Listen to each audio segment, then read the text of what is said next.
Kitabul Adzan. Di sini sebutkan al-adzanu lughatan al-i'lam. Secara bahasa, arti adzan itu al-i'lam, pemberitahuan. Announcement, mungkin istilah lain, atau notification, notifikasi, ya pemberitahuan itu. Seperti dalam Al-Quran juga ada kata-kata adzan. Wa adzanum minallahi wa rasulih. Pemberitahuan dari Allah dan Rasulnya. Kemudian wasyar'an dan secara syara itu al-i'lamu biwaqtis sholati bi alfadhin makhsusatin. Pemberitahuan perihal datangnya waktu sholat dengan huruf atau dengan lafaz-lafaz yang tertentu. Kemudian ada juga menurut Imam Qurtubi al-adzanu ala qillati alfadhihi mustamilun ala masailil aqidah. Lapan adzan itu menurut Imam Qurtubi adalah mencakup sejumlah lapan yang terkait persoalan-persoalan akidah, kemahaesaan Allah. Jadi tidak sembarangan. Lapan adzan itu tidak boleh diganti, diubah dengan kalimat yang lain, tapi harus seperti yang dicontohkan, disyariatkan pada zaman Rasulullah SAW. Di situ ada yang terkait dengan persoalan ketauhidan dan penafian terhadap syirik. Semua isbatir risalati li Muhammadin sallallahu alaihi wasallam. Kemudian penetapan mengenai kenabian Nabi Muhammad SAW, yaitu ucapan asyhadu anna Muhammadar Rasulullah. Ucapan seperti itu. Kemudian juga di sini sumadaila ta'atil makhsusoh. Kemudian juga ajakan untuk melakukan ketaatan yang tertentu. Akbar syahadah setelah ucapan syahadat. Itu hayya ala sholah, hayya ala falah. Hayya ala sholah itu ajakan marilah kita melakukan sholat. Kemudian hayya ala falah, mari kita semua menggapai kebahagiaan. Jadi ini adalah suatu ajakan yang sangat sakral dan memang sudah syar'i, disyariatkan oleh agama, oleh Nabi Muhammad SAW. Bahkan nanti muadzin itu memiliki keutamaan. Di antara para ulama nanti berselisih pendapat, lebih utama muadzinkah atau imam gitu. Di sini sebutkan waqtalafa ayyuma afdhalil adzan awal imamah. Apakah yang paling utama itu melakukan adzan, yaitu para muadzin, atau justru adalah imam sholat. Artinya di sini menjadi bahasan juga bahwa ternyata adzan itu setidaknya sama dengan derajat seorang imam. Tinggi juga gitu. Yang kadang suka dianggap enteng, oh tidak, di hadapan Allah. Mungkin saja di hadapan kita dianggap pekerjaan biasa-biasa saja. Tapi sesungguhnya di hadapan Allah menurut para ulama ini itu tinggi juga kedudukannya. Utama begitu. Jadi seorang muadzin itu. Nah, kemudian kita lihat sejumlah hadis di sini yang terkait dengan asal muasal adzan. Tadi dalam video sudah disampaikan asal muasal atau cerita adzan. Di hadis yang pertama, haddatsana Imran bin Maisarah haddatsana an Anasin, dari sahabat Anas, qala berkata Anas, zakaru telah membincangkan, telah menyebutkan para sahabat saat itu mendiskusikan ya, seperti tadi dalam video, an-naro, api, wan nakus, dan juga lonceng. Wa zakarul Yahuda, maka menyebutkan para sahabat itu bagaimana kita ikuti cara Yahudi atau Nasrani saja. Yahudi itu menggunakan trompet itu kan, untuk memanggil waktu beribadah itu, ditiup trompet seperti tentara barangkali, cuma trompetnya trompet Yahudi. Tetapi kalau untuk Nasrani itu adalah menggunakan lonceng. Nah, gimana kita ikuti contoh-contoh yang sudah ada saja daripada nyari yang lain. Tetapi sebagaimana kita ketahui itu tidak disetujui dan oleh Rasulullah, dan biasanya itu juga salah satu ciri umat Islam, kaum muslimin harus tampil beda dari umat-umat sebelumnya. Termasuk di sini tidak boleh niru-niru cara orang lain. termasuk Yahudi Nasrani, tidak boleh ditiru. Nah, maka Nabi SAW itu memerintahkan kepada Bilal ayyashfa'a untuk menggenapkan jangkep gitu ya. Al-adhana, lapar-lapar adhan, wa yutiro dan mewitirkan, mengganjilkan al-iqomata, lapar iqomah. Tentu ini setelah nanti ada cerita mimpi seorang sahabat yang bernama Abdullah bin Zaid. Atau juga nanti sebutkan yaitu Sayyidina Umar bin Khattab juga bermimpi perihal lapar-lapar adhan. Kemudian karena alasan suara yang bagus, lantang, maka yang disuruh adzan oleh Rasulullah itu bukan yang mimpi adzan, tetapi justru Bilal, Sayyidina Bilal bin Rabah yang diminta adzan. Karena suaranya keras gitu dan bagus juga. Kemudian di hadis berikutnya, Haddatsana Mahmud, Ghailan, dan seterusnya dari Ibnu Umar. Yaqulu berkata Ibnu Umar, karena ada al-muslimun kaum muslimin hina qadimul Madinata pada saat mereka tiba di Madinah, hijrah dari Mekah itu, yajtami'una mereka itu berkumpul. Ayatahayyanuna sholata mereka menyambut kedatangan sholat. Laisa yunada, tetapi tidak ada gimana cara memberitahukan bahwa waktu sholat sudah tiba gitu. Fatakallamu maka berbincanglah, berdiskusilah para sahabat yaman pada satu hari bidzalika perihal bagaimana memberitakan waktu sholat. Faqala ba'dhum maka sebagian dari para sahabat mengusulkan ittahidu naqusan, bagaimana kita menggunakan lonceng saja. Misal naqusin nasoro sebagaimana loncengnya orang-orang Nasrani. Faqala ba'dhum sebagian lagi mengusulkan bal bukon misal kornil Yahudi. Bagaimana kalau menggunakan trompet saja? Faqala maka berkata Sayyidina Umar, awala tab'atsuna rajulan yunadis bis-shalah. Bagaimana kalau kalian ngutus saja memberitahukan seseorang keliling ke rumah-rumah itu memberitahukan waktu sholat sudah tiba. Itu usulan Sayyidina Umar.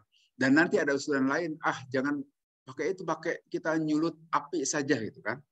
Membuat api unggun di satu tempat yang tinggi, nanti kalau ada api menyala itu tanda waktu sholat. Faqala maka Rasulullah SAW bersabda, ya Bilalu, hai Bilal, kum panadi bis sholah. Lakukanlah panggilan untuk sholat. Nah, nanti panggilan yang dimaksud itu adalah adzan. Jadi usulan-usulan para sahabat ini nanti tiba-tiba atau datanglah sahabat Abdullah bin Zaid tadi itu. Abdullah bin Zaid memberitahukan kepada Rasulullah, Rasul tadi malam saya bermimpi, ya seperti cerita di video, ada yang mengajarkan kepada saya 88 azan itu. Nah, kemudian oleh Rasulullah, ini adalah mimpi yang benar. Nah, memang kita ketahui sebagian dari mimpi itu benar. Kalau mimpi seorang nabi itu pasti benarnya. Nah, mimpi sahabat, mimpi kita juga mungkin benar, tetapi lebih banyak tidak benarnya. Nanti dalam pembahasan lain, kebenaran mimpi itu kemungkinan 1/46. Jadi dari 46 kali mimpi, yang mungkin benar itu hanya 1/46, hanya satu saja. Hanya yang mana yang benar, wallahu alam juga tidak tahu. Nah, dalam hal ini, karena berkaitan dengan kepentingan bersama kaum muslimin, ternyata mimpi yang dialami oleh Abdullah bin Zaid dan kemudian nanti Sayyidina Umar itu adalah mimpi yang benar. Nah, kemudian Rasulullah memerintahkan ajari itu Bilal dan kumandangkan itu lapar-lapar tadi pada saat menjelang sholat. Ini yang disebut dengan hadis takrir. Jadi hadis-hadis dari Nabi itu ada 4 macam. Yang pertama fi'liyah, artinya perbuatan Nabi. Nah, itu bisa kita jadikan dalil. Yang kedua qauliyah. Qauliyah itu adalah ucapan Nabi. Itu jadi dasar hukum juga, jadi dalil dalam mengamalkan ajaran agama. Yang ketiga takririyah. Ya ini contoh.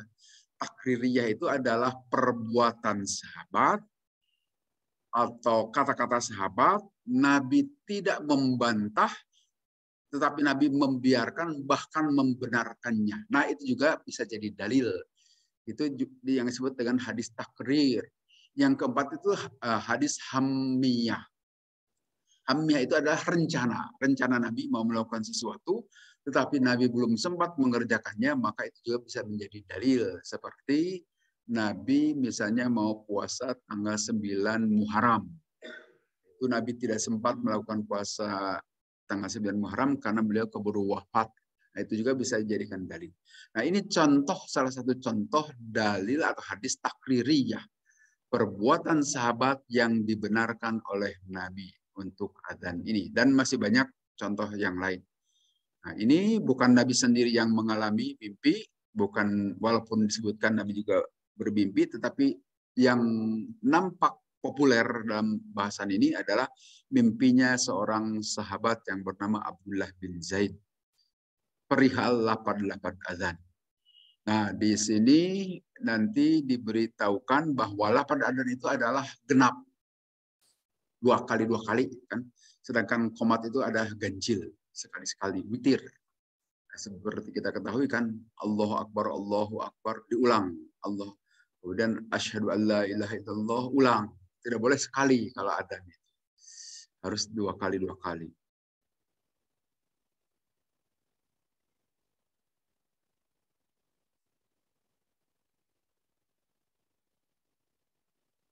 Ini penjelasan dari cerita yang sudah saya sampaikan sama saja. Itu adalah mimpi yang benar yang dialami oleh Abdullah bin Zaid. Demikian juga disebutkan di sini waqissatu maroja'at fi ba'di turki wa fi musnadil Haris bin Abi Usamah bisa nadihi. Sama cerita Sayyidina Umar juga. Beliau mengalami mimpi. Walaupun nanti dalam riwayat lain juga sebutkan awaluman adzina bis sholati Jibrilu fi sama'id dunya fasami'ahu Umaru wa Bilalun. Yang pertama-tama mengumandangkan adzan itu untuk memanggil sholat adalah malaikat Jibril di langit dunia. Tetapi ini pendapat para ulama kalau ini. Ini bukan hadis. Itu adalah malaikat Jibril di langit dunia. Kemudian saat itu mendengarlah Sayyidina Umar dan Sayyidina Bilal terhadap ungkapan atau adzan yang disampaikan oleh malaikat Jibril. Tapi ini tidak terlalu populer. Yang populer itu nanti dari sahabat tadi, sahabat Abdullah bin Zaid. Nah, bahkan di sini bin hadis Anasin anna Jibrila amaron nabiyya sallallahu alaihi wasallam bil adzanina furidatis shalah wa isnadu dhaifun. Dari hadis Sayyidina Anas bahwa malaikat Jibril memerintahkan Nabi SAW untuk mengumandangkan adzan pada saat sholat dipardukan. Wa isnadu dhaifun, tetapi sanad hadis ini lemah. Artinya para periwayat hadis ini tidak bisa dipegang, sandarannya lemah. Nah, tentu kita tahu waktu pertama kali sholat dipardukan itu di Mekah kan, waktu selepas Isra Mi'raj Nabi SAW. Sholat 5 waktu itu di Mekah, dan pada saat itu belum disyariatkan adzan. Adzan itu baru disyariatkan selagi Nabi atau sewaktu Nabi sudah sampai di Madinah tahun pertama hijrah. Sehingga mengapa ini hadis dinyatakan lemah bisa jadi karena begitu. Toh adzan itu sebetulnya diawali pada saat Nabi sudah sampai di Madinah. Ini cerita yang sama. Waqad jazama Ibnul Munzir annahu sallallahu alaihi wasallam kana yusalli bi ghairi adzanin. Bila sallallahu itu salat bi ghairi adzan tanpa adzan pada saat pertama salat dipardukan di Makkah. Sampai beliau hijrah ke Madinah, barulah itu ada permusyawarahan di antara para sahabat dan nanti berujung kepada Abdullah bin Zaid yang bermimpi tadi perihal adzan.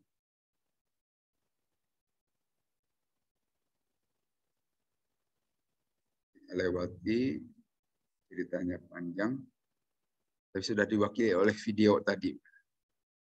Kemudian di hadis berikutnya, Haddasana Sulaiman bin Harab, qala haddasana, dan seterusnya dari Sayyidina Anas. Qala berkata Sayyidina Anas, umiro diperintah Bilalun Sayyidina Bilal ayyashfa'a supaya menggenapkan al-adzana 88 adzan wa yutiro dan mewitirkan mengganjilkan al-iqamata 8 iqamah illal iqamah kecuali ucapan qad qamatis shalah. Nah, lafaz adan itu harus dua kali. Kalau qomat sekali saja. Kecuali di qomat itu kata-kata qad qomatis shalah itu harus dua kali. Nah, lafaz qad qomatis shalah mohon tidak salah juga mengucapkannya. Jadi qad qomatis dikasrohkan. Qad qomatis sholatu. Nah, itu tu-nya didomahkan. Jangan dibalik, jangan qad qomatus sholati. Nah, itu terbulak gitu. Harusnya atau baca qad qomatis sholah gitu saja. Tapi kalau mau dilengkapkan qad qomatis sholatu atau nggak usah dilengkapkan qad qomatis sholah gitu saja. Kadang kalau dilengkapkan suka bingung. Apa sebabnya? Wah, itu urusan bahasa kalau itu. Mana predikat, mana subjek, itu maksudnya ke sana. Itu ketentuan ilmu nahwu kalau itu. Nah, kemudian nanti suka terjadi perselisihan. Adzan itu kan harus genap, sedangkan qomat hanya ganjil. Pada saat ucapan Allahu Akbar. Allahu Akbar, Allahu Akbar, itu kan dalam adzan Allahu Akbar itu kan dianggap sekali ucapan kan bagi muadzin. Kemudian diulang lagi Allahu Akbar, Allahu Akbar. Nah, itu ucapan Allahu Akbar itu dianggap sekali dan ulang lagi jadi Allahu Akbar, Allahu Akbar. Jadi 4 kali sebetulnya. Tetapi ucapan 2 kali Allahu Akbar dianggap 1 dan Allahu Akbar kedua dianggap kedua. Nah, nanti suka terjadi perselisihan pada saat iqomah. Katanya iqomah itu cukup sekali saja, ganjil. Nah, pada saat mengucapkan ucapan Allahu Akbar, kadang orang hanya mengucapkan Allahu Akbar, kan begitu ya. Allahu Akbar, asyhadu an la ilaha illallah. Nah, itu juga adalah pendapat saja. Jadi kalau ada yang berpendapat, kan sekali itu Allahu Akbar.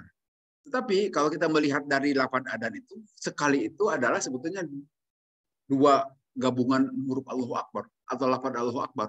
Allahu Akbar, Allahu Akbar. Sekali. Kemudian Allahu Akbar itu kedua. Sehingga sekalinya itu adalah Allahu Akbar, Allahu Akbar. Nah, mohon bagi kita yang suka iqomah, ya terserah sebetulnya kalau mau mengikuti ya penjelasan dari Nabi jelas harus genap adzan ganjil saat iqomah. Tetapi memahamkan lafaz pertama Allahu Akbar itu yang perbedaan ada. Tapi ya silahkan, saya tidak apa-apa sebetulnya. Itu kembali kepada interpretasi, kepada pemahaman. Nah, kalau secara umum satu lafaz Allahu Akbar itu ya 2 kali itu disebut 1. Allahu Akbar, Allahu Akbar kalau mau iqomah. Tapi kalau ada yang mengucapkan Allahu Akbar, itu juga ya pemahaman sekali nggak apa-apa.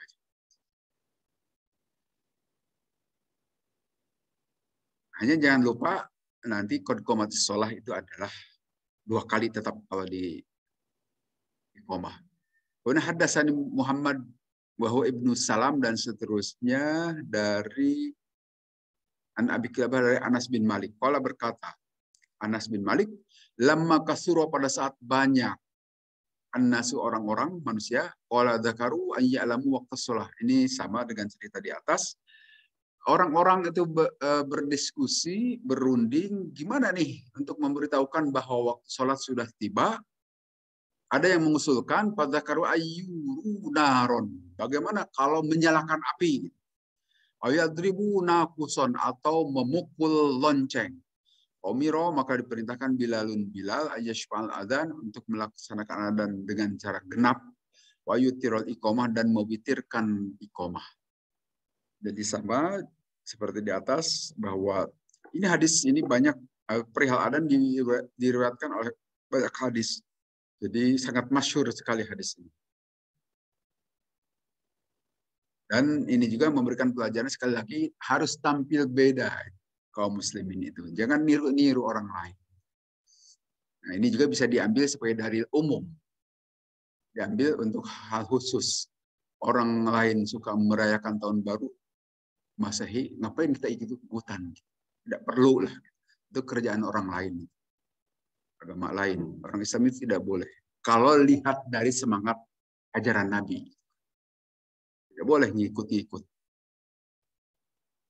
Kemudian hadis berikutnya, Haddatsana Ali bin Abdullah, haddatsana Ismail bin Ibrahim, dan seterusnya dari Anas. Ini sahabat yang paling produktif meriwayatkan hadis, sahabat Anas, karena beliau ini adalah ajudan Nabi. Qala berkata Sayyidina Anas, umiro diperintah, hadis diulang-ulang nih, diperintah Bilalun ayyashfal adan, untuk menggenapkan adan dan untuk mewitirkan iqamah. Kecuali kata-kata illal iqamah, kecuali lafaz iqamah. Nah, ini juga nanti lafaz iqamah itu menjadi tanda bagi jamaah yang sedang menunggu. Kapan nih pada saat iqamah dibacakan, kapan kita harus siap-siap berdiri? Nah, nanti ini pendapat ulama kali ini. Pada saat ucapan qad qamatis shalah, mulailah berdiri jamaah. Gitu ya. Jadi ada yang iqamah Allahu Akbar, asyhadu alla ilaha illallah, dan seterusnya. Pada saat qad qamatis shalah, saat itu siap-siap jamaah itu berdiri. Jadi tidak perlu dari awal. Hanya di kita begitu kalau sholat Jumat belum qomat sudah berdiri atau sholat lain. Itu kalau anjuran atau menurut pendapat bukan hadis ini, tetapi pendapat ulama, pada saat diucapkan qad qomatis shalah itulah kita siap-siap berdiri. Nah, biar seragam kita nggak apa-apa kita lakukan itu. Saat qad qomatis shalah, siap-siap berdiri atau masuk ke barisan. Dan ini perlu diingat juga, qomat dan adzan ini hanya untuk sholat wajib, tidak untuk sholat sunnah. Seperti untuk taraweh tidak perlu pakai iqamah. Untuk Idul Fitri, Idul Adha juga tidak perlu. Untuk sholat kusuf atau khusuf, sholat gerhana tidak perlu juga. Jadi iqamah dan adzan ini hanyalah untuk sholat wajib. Kalau untuk sholat sunnah itu ucapan imam saja cukup. As-sholata jami'ah. Itu mengganti iqamah. As-sholata jami'ah, mari kita sholat berjamaah. Tapi kadang-kadang suka ada imam lebay juga ya, berlebihan. Sholat Jum'ah misalnya, imam itu mengucapkan as-sholat jami'ah, itu lebay. Tidak perlu, toh sudah ada qomah. Atau sholat fardu yang lain. Nah, tidak perlu ada ucapan as-sholat jami'ah. Tapi kalau mau tarawih, imam itu ucapkanlah begitu. As-sholat jami'ah, mari masuk ke barisan, kita mulai sholat berjamaah. Atau sholat Idul Fitri, Idul Adha, juga begitu. Imam mulai berdiri, jamaah diajak, mari kita sholat as-sholat jami'ah, tidak perlu pakai qomah. Jadi hanya untuk sholat fardu iqamah. Nah, kemudian di sini ada pembahasan kila al-hikmatu fi tasniyatil adzan wa ifradil iqamah. Ada manfaat, ada hikmah dalam mengapa adzan harus dua kalikan dan iqamah itu cukup sekali. Annal adzana li ilamil ghaibina wa yukarriru liyakuna awsala ilaihim. Sesungguhnya adzan itu untuk memberitahukan orang-orang yang gaib. Arti orang gaib itu artinya tidak ada di sekitaran masjid, masih di rumah-rumah. Kemudian diulang-ulang pemberitahuan itu supaya lebih nyambung. Supaya ya pesannya tersampaikan lebih jelas. Bikhilafil iqamah, beda dengan iqamah, fa inna halil hadirin. Kalau iqamah itu pemberitahuan kepada hadirin yang sudah siap di masjid. Nah, kalau adzan itu untuk memberitahukan orang yang masih di rumah. Di sini istilahnya orang-orang gaib gitu. Orang-orang yang tidak kelihatan, tidak ada di masjid. Nah, tetapi kalau iqamah untuk orang-orang yang ada di lil hadirin, untuk yang sudah hadir di masjid. Sehingga cukup sekali saja iqamah itu. Kecuali ucapan qad qomatis shalah itu wajib 2 kali karena itu menegaskan tentang pelaksanaan sholat. Wa min samma ustuhabba ayyakun al-adanu fi makanin alin bihilafil iqamah. Oleh karena itu, adzan itu disyariat atau disunnahkan dilakukan di tempat yang tinggi. Jadi kalau sekarang pakai pengeras suaranya di tempat tinggi. Kalau dahulu ada menara-menara masjid itu tujuannya untuk tempat adzan. Karena belum ada pengeras suara. Jadi adzan itu sebaiknya dilakukan di tempat tinggi. Di Masjid Nabawi, di masjid seperti di Kudus itu ada Masjid Menara Kudus itu, Sunan Kudus, itu kan ada menaranya, itu tempat adzan sebetulnya, asal-muasalnya. Tapi kalau sekarang sudah menggunakan pengeras suara, ya adzannya tetap di dalam, nggak apa-apa. Wa yakuna sautu bil adani arfa'u minhu fil iqamah. Nah, suara pada saat adzan itu harus lebih keras dibanding dengan iqamah. Jadi harus, yaitu mengapa Nabi memilih Bilal? Karena suaranya kencang. Suaranya keras. Wa ayyakunal adzanu murottalan wal iqamatu musri'atan. Kalau adzan itu harus alon-alon mungkin begitu ya, tidak perlu cepat-cepat. Jadi sekalimat keras, ulang lagi. Tetapi kalau iqamah musri'atan, harus cepat kalau musri'atan. Musri'ah, cepat gitu ya. Ya seperti yang sudah diamalkan oleh kita semua, begitulah. Iqamah itu lebih cepat dibanding dengan adzan. Karena al-maksudah minal iqamah, karena memang tujuan dari iqamah itu adalah hanya pemberitahuan perihal sholat akan dimulai. Kemudian disebutkan di sini bab fadil ta'dzin, bab terkait dengan keutamaan adzan. Haddatsana Abdullah bin Yusuf dan seterusnya dari Abi Hurairah. Anna Rasulullah, sungguhnya Rasulullah SAW qala, bersabda Rasul, idza nudiya, apabila dikumandangkan adzan lis salat, untuk salat, adbaro, maka terbirit-birit, menyingkir gitu, asyaitan, syaitan, walahu, dan bagi syaitan itu durotun, sampai terkentut-kentut gitu ya. Hatta la yasma'a, sehingga dia menyingkir dari kumandang adzan, at-ta'dina, dari adzan itu. Idza qadha, maka apabila selesai an-nida itu, si muadzin an-nida mengumandang adzannya, akbala, kembali lagi itu setan.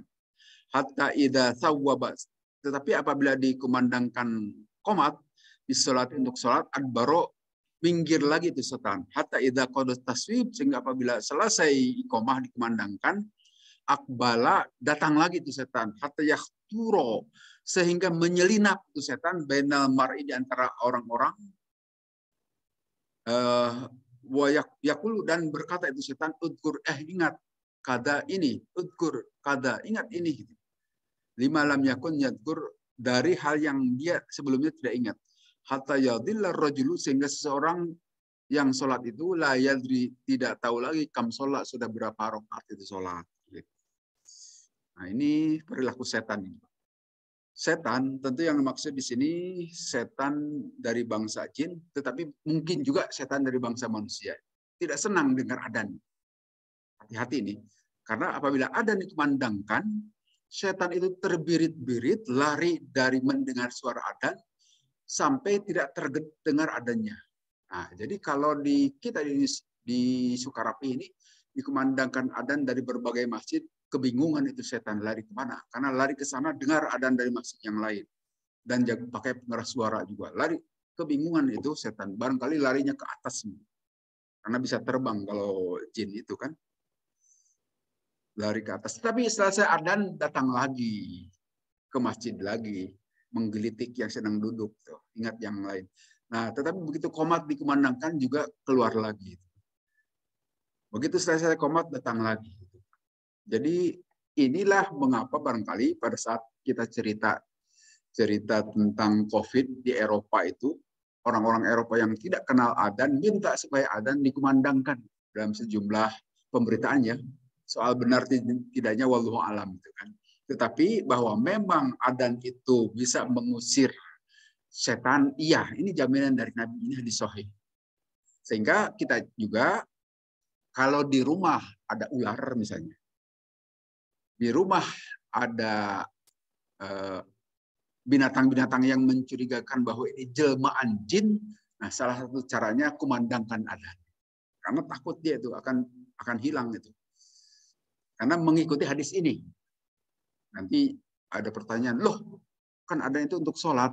Nah, ini bukan kaitannya dengan itu, tetapi dari sisi manfaatnya. Manfaat lapat dapat adzan ya, walaupun tidak perlu dikumandangkan seperti untuk memandangkan sholat, memberitahu waktu sholat. Cukup dengan lafaz adzan itu untuk mengusir kalau itu adalah jin, karena jin itu kan bisa menjelma dalam makhluk-makhluk yang lain. Kalau tiba-tiba di rumah ada yang mencurigakan itu, nah itu bisa menggunakan ini. Ini petunjuk dari Nabi dan diamalkan juga oleh sejumlah kaum muslimin. Karena tahu setan itu atau jin itu bisa mencela putra, mencela putri, bisa mewujud dalam binatang, makhluk lain, tetapi kalau menjelma dalam wujudnya sendiri, malah dia tidak berat gitu kan. Karena beda alam kan. Beda alam, masuk ke alam manusia, ya dia lemah lah. Dia baru bisa kuat itu jika mewujud dalam bentuk makhluk lain. Seperti kita ini. Kita ini alam itu di udara kan, di atmosfer ini. Kita ingin ikutan ke alam ikan misalnya, ke laut, ya harus jadi ikan dulu kan kita juga. Caranya gimana ya? Pakai alat penyelam. Persis seperti ikan. Nah, alat untuk menyelam seperti itu kan tidak semua orang mampu. Toh mahal itu. Mahal kan? Dan posisi kita itu kan walaupun pakai itu lebih kuatan ikan kan daripada kita. Kita itu tidak bisa lama-lama. Dan kalau kita mau mewujud dalam bentuk rupa manusia ini langsung menyelam, sangat lemah. Gitu.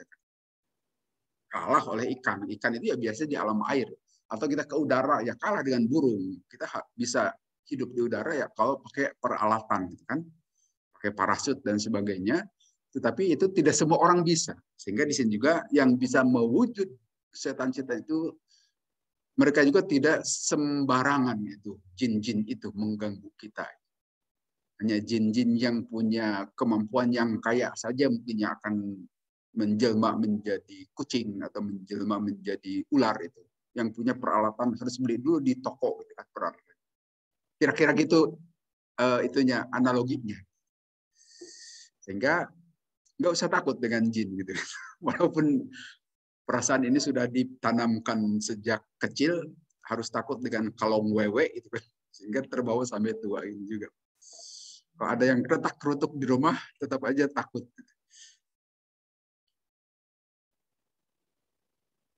Nah, ini menurut hadis ini jin itu terusir. Sehingga kalau ada perilaku di kita, kaum muslimin tidak suka dengan adzan, hati-hati itu. Sudah terpapar oleh perilaku jin itu.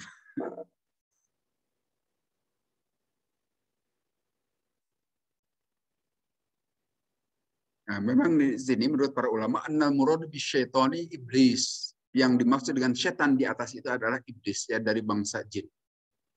Wa yahtamilu annal murada jins syaitani wa huwa kullu martamarradin minal jinni wal insi. Tapi pendapat yang lain itu juga termasuk bangsa jin dan bangsa manusia. Kan tidak sedikit orang kita juga itu yang tidak suka dengar adzan. Tetapi banyak cerita orang-orang yang justru masuk ke dalam Islam itu karena awalnya itu adalah sangat tidak suka dengar adzan, tapi setelah beberapa waktu kemudian justru merasa tentram, nyaman. Banyak itu di YouTube kalau mau dengar itu dari para mualaf yang masuk Islam itu adalah karena dengar adzan, dengar bacaan ayat Quran, menjadikan sejuk. Tapi kalau ada di orang Islam yang tidak suka, malah ini jadi pertanyaan. Kenapa? Kemudian ada istilah at-taswib tadi. Taswib itu dalam beberapa pengertian diartikan ikomah. Di hadis tadi kan at-taswib, selesai taswib, pada saat taswib setan itu keluar lagi. Tapi selesai taswib kembali lagi. Tapi pengertian taswib ini kata-kata gini, taswib itu pakai sa, wau, iya dan ba. Itu pengertian lain itu adalah ucapan as-sholatu khairum minan naum. Itu juga disebut taswib. Itu pada saat adzan subuh. Di saat adzan subuh kan suka dikemanakan as-sholatu khairum minan naum. Istilahnya disebut dengan taswib. Kalau asyhadu alla ilaha illallah itu kan syahadat. Kalau Allahu Akbar itu takbir. Itu kira-kira yang maksudnya.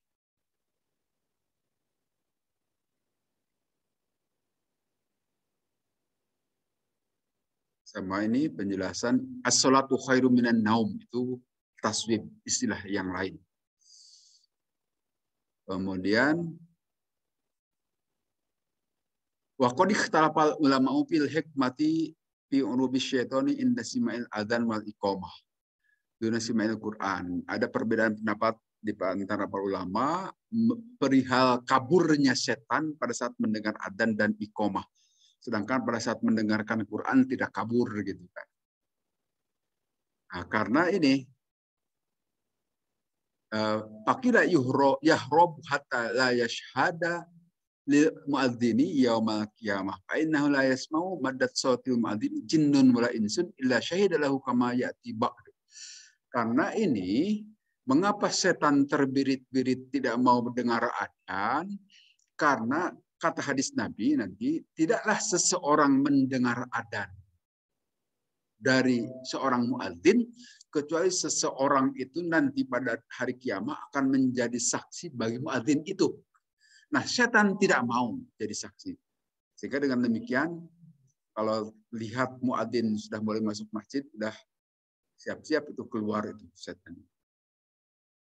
Tidak mau dengar adzan itu. Karena hadis Nabi mengatakan setiap orang yang mendengar adzan akan menjadi saksi bagi muadzin di hari kiamat nanti. Sehingga itulah mengapa seorang muadzin itu istimewa. Karena suaranya terdengar kemana-mana dan nanti hasil kumandang suara itu ditanyai kepada orang-orang yang mendengar sebagai saksi. Sehingga nanti di hadis sebelumnya pernah kita bahas seorang muadzin itu di yaumul qiyamah yang paling panjang lehernya adalah muadzin. Ya, tentu saja kita artikan bisa jadi panjang lehernya mungkin seperti jerapah gitu, wallahu alam secara harfiah, tetapi bisa juga diartikan secara maknawiyah atau majazi. Artinya sangat dikenal, populer itu seorang muadzin itu di hari kiamat. Karena ya dikenal kan suaranya tiap hari mengumandangkan adzan sehingga tahu oh ini suara Pak Tanu. Pak Tanu terkenal di hari kiamat. Insya Allah ya. Amin. Dibanding dengan kita yang tidak pernah adzan. Kalau saya dulu jadi muadzin waktu SD SMP itu Pak. Jadi muadzin juga. Mudah-mudahan tetap tidak hilang catatannya itu.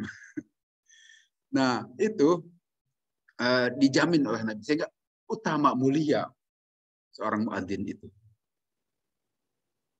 Sampai ditakuti setan. Cuma jangan ikut-ikutan kelakuan setan. Selesai adzan pulang gitu. Nah, itu ikut kelakuan setan juga. Tidak ikut sholat. Kemudian hadis berikutnya haddasan Abdullah bin Yusuf dan seterusnya. Dari Abi Sa'id Al-Khudri, qala inni araka tuhibbul ghanam wal badiyah.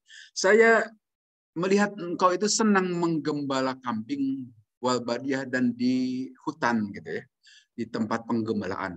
Fa idza kunta fi ghanamika, pada saat engkau berada dalam penggembalaan au badiyatika atau berada di tempat penggembalaan itu, fadzanta, maka adzanlah bis sholati untuk melakukan salat, farpa keraskanlah sautaka suara engkau bin nadai pada saat adzan. Fa innahu la yasma'u, maka sesungguhnya tidaklah mendengar mada sautin muadzini sepanjang suara seorang muadzin jinnun wala insun, apakah jin wala insun dan tidak juga manusia, wala syai'un atau sesuatu apapun illa syahidalahu yaumil qiyamah, kecuali akan menyaksikan, akan menjadi saksi bagi muadzin pada hari kiamat. Abu Sa'id berkata, sami itu saya mendengar ucapan itu min Rasulullah, dari ucapan Rasulullah Sallallahu Alaihi Wasallam. Jadi ini juga hal yang lain. Adzan itu apakah harus selalu di masjid? Ternyata tidak perlu. Pada saat kita berada di hutan, pada saat kita berada di luar masjid, gitu kan, di luar bangunan masjid gitu, pada saat itu tiba waktu adzan, walaupun seorang diri, ini menggembala kan biasanya sendiri, temannya paling domba sama sapi atau yang lainnya, tetap silakan kumandangkan adzan, tidak apa-apa. Beradzanlah dengan suara yang keras seperti biasa di masjid. Nah, apa maksudnya? Paling tidak di situ cari saksi. Ada jin lah, insya Allah ada sekitaran hutan itu biasanya jin, tempat-tempat sepi. Kalaupun tidak ada manusia, tidaklah jin atau manusia mendengar, maka akan jadi saksi nanti. Walaupun jin seperti tadi, kalau jin Islam barangkali senang juga dengan adzan. Ini yang terbirit-birit itu jin-jin yang kelakuannya paling tidak munafik, gitu kan, yang tidak senang dengan sholat dan seterusnya. Nah, pasti akan jadi, bahkan di sini oleh Nabi sebutkan wala syai'un, tidak segala sesuatu. Artinya makhluk di luar jin dan manusia juga itu akan jadi saksi. Jadi kalau di situ ada pohon, ada batu, itu pun akan menjadi saksi bahwa seseorang ini mengumandangkan adzan. Sehingga sekali lagi berbahagialah para profesional adzan. Itu bukan pekerjaan sia-sia, sangat mulia. Karena memberitahukan orang perihal waktu sholat. Nah, di sini Imam Rafi'i itu salah satu ulama di lingkungan mazhab Syafi'i. Wastadalla bi ar-Rafi'i lil qawl as-sa'idi ila istihbabi adzanil munfaridi. Imam Rafi'i menguatkan pendapat bahwa perihal sunnahnya adzan sendirian. Jadi kalau sendirian pun mau adzan silahkan adzan. Jadi kita ada di hotel, tiba waktu sholat, tetapi tidak ada jamaah di kamar, maksudnya nggak apa-apa adzan. Tapi walaupun demikian, tidak adzan pun tidak apa-apa juga. Bukan wajib adzan, bukan syarat. Syarat yang sunnah saja, tidak adzan pun tidak apa-apa. Misalnya kita, saya udah mendengar adzan dari masjid sebelah. Di sini hanya qomat saja ya. Paling tidak qomat, tidak adzan tidak apa-apa. Wa huwa ar-rajihu inda Syafi'iyah binaan ala anna adzana haqqul waqti. Itu juga adalah pendapat yang rojih, yang unggul, yang kuat menurut mazhab Syafi'i, yaitu tetap adzan walaupun sendiri. Itu adalah keutamaan sekali lagi, bukan syarat. Wa qila la yustahabu binan ala anna adzana istid'a'il jamaah. Ada pendapat yang lain, tidak perlu kalau tidak dimaksudkan untuk mengundang jamaah. Jadi kalau sendirian itu ya sudah, tidak perlu adzan. Toh tidak akan datang orang lain, apalagi di tempat yang bukan masjid, gitu maksudnya. Nah, ini biasa perdebatan atau perselisihan di antara ulama, sesuatu hal biasa. Nah, kemudian ada hadis yang lain dari Abi Hurairah. Al-mu'adzinu yughfaru lahu mada sautihi wa yashhadu lahu kullu ratbin wa yabisin. Seorang muadzin itu akan diampuni dosanya sepanjang sampai di mana suaranya. Jadi kalau sampainya sampai 2 km suaranya itu, maka dosa sepanjang 2 km itulah diampuni. Jadi sekali lagi berbahagia muadzin. Dan tidak banyak orang yang jadi muadzin, kan? Wa yashhadu, dan akan menjadi saksi bagi dia itu kullu rabbin wa yabisin. Setiap yang benda-benda yang basah maupun yang kering. Artinya bukan hanya manusia dan jin. Ini bangunan ini juga, bangunan masjid akan jadi saksi. Begitulah kira-kira Pak Tanu. Udah dari dulu kan Pak Tanu. Berbahagialah makanya sekali lagi. Para muadzin itu mulia di sisi Allah. Jadi masjid bangunan lama juga nanti tetap bisa bersaksi di hadapan Allah. Tiang-tiang, nggak ada tiang ya, yang dulu menara itu dengar suara Bapak juga. Pak Huri juga suka adzan. Bapak juga dicatat Pak. lebih jarang dibanding Pak Tanu ya. Haddatsana Qutaibah bin Sa'id dan seterusnya dari Anas bin Malik, anna Nabi sesungguhnya Nabi sallallahu alaihi wasallam karena ada Nabi idza goza apabila melakukan muhibah peperangan Nabi bina beserta kami kaman dengan membawa rombongan lam yakum yagzu, tidaklah Nabi melakukan peperangan bina bersama kami hatta yusbiha, sehingga masuk subuh dahulu, wenduro, dan menunggu melakukan sholat. Qala sami adanan, pain sami adanan, kalau mendengar Nabi terhadap adzan kapai anhu, maka Nabi menangguhkan dahulu melakukan penyerangan. Wa illam yasma, maka apabila tidak mendengar adzan aghoro, Nabi melanjutkan muhibah tadi alaihim menuju lawan tadi.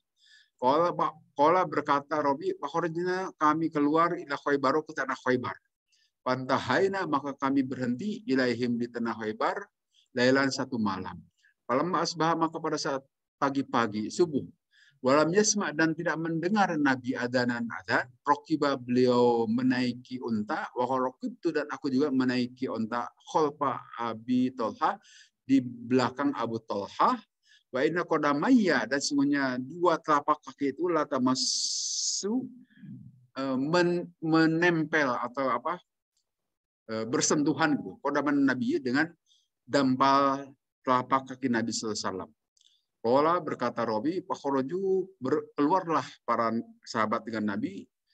Fakhraju, maka keluarlah ilaina kepada kami, itu penduduk Khaybar, bimakalatihim mamasahatihim, dengan perlengkapan mereka, skop-skop atau ya perlengkapan peralatan mereka. Dalam maru'awu, maka pada saat melihat itu penduduk Khaybar an-Nabi kepada Nabi SAW, qalu, berkata itu orang Khaybar, Muhammadun wallahi, ada Muhammad demi Allah, Muhammadun wal khamisu, ada Nabi Muhammad demi Allah. Falamma ra'ahum, maka pada saat melihat kepada mereka siapa Rasulullah SAW, qala, berkata Nabi, Allahu Akbar, Allahu Akbar. Khoribat, maka hancurlah Khaybar ini, Khaybar. Inna idzan nazalna bisahati qaumin fasa asbahul mundarin. Sesungguhnya apabila kita masuk ke suatu wilayah satu kaum, maka kaum itu akan diperingatkan pagi-paginya. Nah, kita tahu tanah Khaybar itu adalah tanah tempat pengusiran orang Yahudi, Bani Qainuqa. Beliau ini pada saat di Madinah kan mengadakan perjanjian damai dengan orang-orang Yahudi, bahwa hidup bersama rukun dan damai bersama, saling bela sama-sama penduduk Madinah.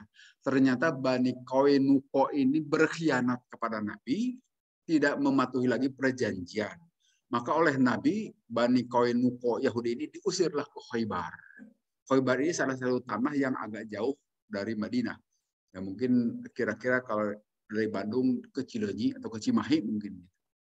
Nah, kemudian ternyata setelah di Khaybar juga maklum Yahudi kan tidak bisa patuh terhadap perjanjian, tidak bisa patuh terhadap resolusi PBB juga saat ini di Israel, selalu melanggar saja, tetap melakukan pelanggaran-pelanggaran terhadap kesepakatan yang sudah disepakati beserta Nabi. Maka Nabi SAW melakukan penggempuran ke orang Khaybar ini.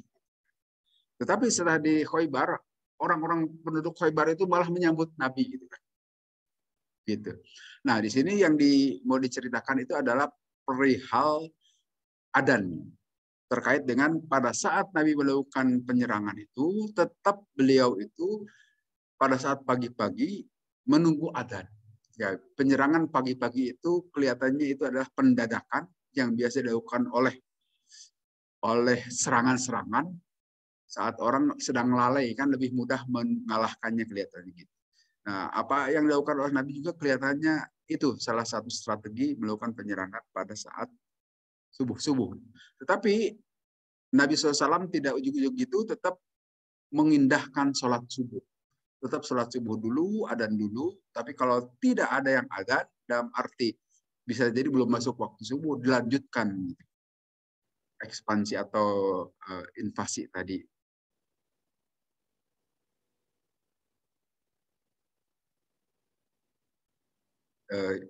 Kita lanjut saja di hadis berikutnya. Haddasan Abdullah bin Yusuf, qala akhbarana, dan seterusnya dari Abu Sa'id Al-Khudri, anna Rasulullah, sungguhnya Rasulullah sallallahu alaihi wasallam, qala, bersabda Rasul, idza sami'tumun nidaa faqulu misla ma yaqulul muadzin. Apabila kamu sekalian mendengar orang yang adzan, faqulu, ucapkanlah misla ma yaqulul muadzin, seumpama yang diucapkan oleh muadzin. Nah, di sini harus dijawab. Jadi kalau ada orang yang mengumandangkan Allahu Akbar, kita yang jauh dari masjid itu, jawablah Allahu Akbar, Allah. Jangan diam. Ini ucapan ini faqulu, perintah dari Nabi. Kalau nama perintah ini perintah yang sangat kuat. Bisa masuk ke wajib. Harus dijawab seperti ucapan muadzin. Jawab, kalaupun tidak keras ya dalam hati gitu kan. Kalau sedang rapat gitu, katakanlah kalau sedang rapat ada adzan duhur. Waduh. Itu ajaran dari Nabi harus dijawab itu yang adzan. Paling tidak dalam hati. Soalnya kalau dikeraskan nanti diprotes yang peserta yang lain kan. Kalau ada yang Nasraninya. Tapi kalau orang-orang Islam saya kira maklum. Idza samitumun nida faqulu mislama yaqulu muadzin. Ucapkanlah sebagaimana ucapan muadzin. Kemudian di hadis berikutnya an Yahya dari Haddatsani tak jelas ini bin Tolhah. Sami'a telah mendengar Muawiyah zaman satu hari faqala mislahu mengucapkan seumpama ucapan muadzin.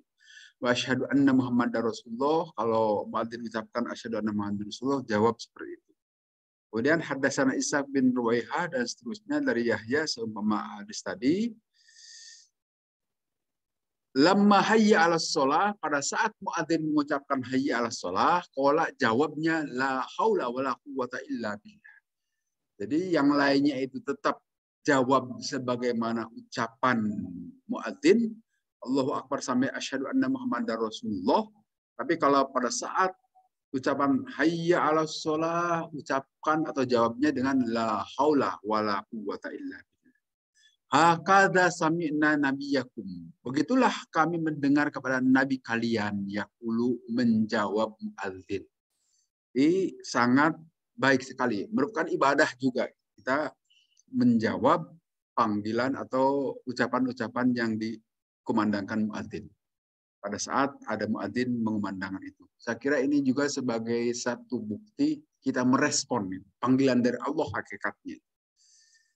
Kan seperti itu. Seperti dalam upacara kan ada komandan upacara lapor, kemudian inspektur upacara itu lanjutkan. Nah, itu harus diulang-ulang. Itu ikut dari adan itu, Pak. Itu sunnah adan.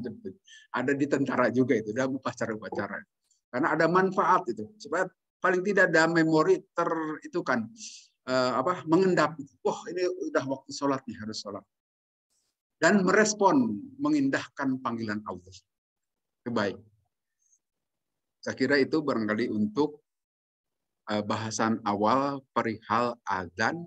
Dan nanti masih panjang hadis-hadis terkait adzan, hal-hal yang lain. Sementara itu saja. Wallahu